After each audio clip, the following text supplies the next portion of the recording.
Good morning, church. It's really good to be with you here today.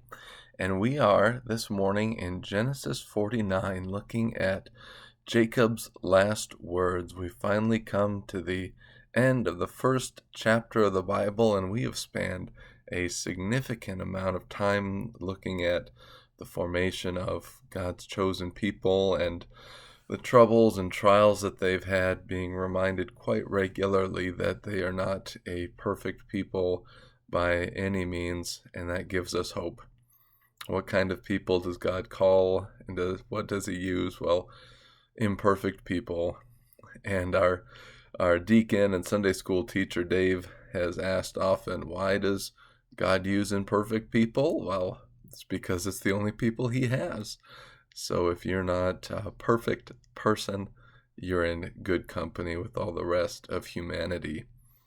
Well, what I wanted to focus on here today was a couple of the blessings or even curses that Jacob gives. And I think it's interesting because he basically is settling accounts with his sons, things that he did not deal with in his lifetime. He is now dealing with on his deathbed. So Reuben, in verse 3, he curses because he went into his bed and slept with one of his household. He says, you defiled my bed, and so now you are cursed. At this point, he curses Simeon and Levi in verse 5 because of their outrageous actions back at Shechem, if you remember that. And so they're cursed to be dispersed among the people. And it's interesting. Levi, of course, is going to become the clan of the priesthood, but they are not ever given a tribal allotment in anything that happens. Their allotment is God. So it's interesting to see how Jacob's words are fulfilled. And finally, we come to Judah. And let me just read this with you. Verse 8, Judah, your brothers will praise you. Your hand will be on the necks of your enemies. Your father's sons will bow down to you. Judah is a young lion. My son, you will return from the kill. He crouches, he lies down like a lion or lioness. Who dares to rouse him?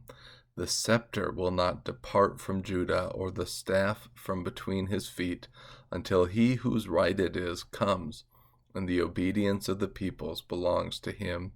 He ties his donkey to a vine, and the colt of his donkey to the choice vine. He washes his clothes in wine, and his robes in the blood of grapes.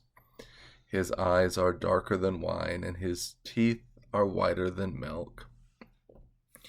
Even now, Jacob is prophesying over the household of Judah that there would be a line of kings coming. And this really is prophecy in the true sense of foretelling, because there has been no indication up to this point that there would be any kind of royalty, any kind of monarchy that would be coming.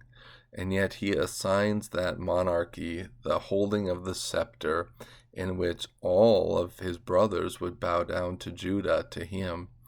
And then even more forward-looking, we see in this Christ that until the one whose right it is comes, and that he will wash his clothes in wine in the blood of grapes, really foretelling the reality of Christ, who indeed had his shed his blood, had his clothes washed, and even looking forward to the commands that were given like this, to have ourselves washed in the blood. And it's just remarkable that as far back as Genesis 49, we are seeing hints of that. And, way back to Genesis 3, the first hint that of the woman would come one who would crush the serpent's head, even as the serpent struck at the heel. And indeed, the serpent, Satan, struck at the heel of God and put him on the cross. But in his death and resurrection came and crushed the head of that serpent, his clothes washed in the blood. And now we too, to be like Christ, to be washed. It's so amazing. And this reminds us that, our faith and our understanding of our faith needs to be rooted in this history. We can't, as I heard one preacher say, that we should unhitch our faith from the Old Testament.